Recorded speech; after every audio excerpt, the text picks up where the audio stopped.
বিজেপিৰ বাহুবল আৰু ধনবলৰ ৰাজনীতি চৰম সীমাত উপনীত হৈছে। বিজেপিক এতিয়া ক্ষমতাই মূৰত ধৰিছে।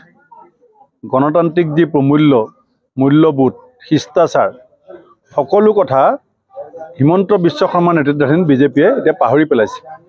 আমাৰ দলৰ এগৰাকী যুৱনেতা, অতি সম্ভাৱনাপূৰ্ণ এজন ৰাজনীতিক, আমাৰ চামগুৰি সমষ্টিত আমাৰ দলৰ মনোনীত প্ৰাৰ্থী তানজিল হুছেইনৰ ওপৰত যি শাৰীৰিক আক্ৰমণ, সেইটো হৈছে অকল তানজিলৰ ওপৰত আক্ৰমণ নহয়, গণতন্ত্ৰপ্ৰেমী, শান্তিপ্ৰেমী আৰু গণতান্ত্ৰিকভাৱেৰে নিজৰ অধিকাৰ সাব্যস্ত কৰিব বিচৰা প্ৰতিজন ৰাইজৰ প্ৰতি বিজেপিয়ে ক্ষমতাৰ বলত বলিয়ান হৈ পেলাই ভাবুকি দিবলৈ চেষ্টা কৰিছে।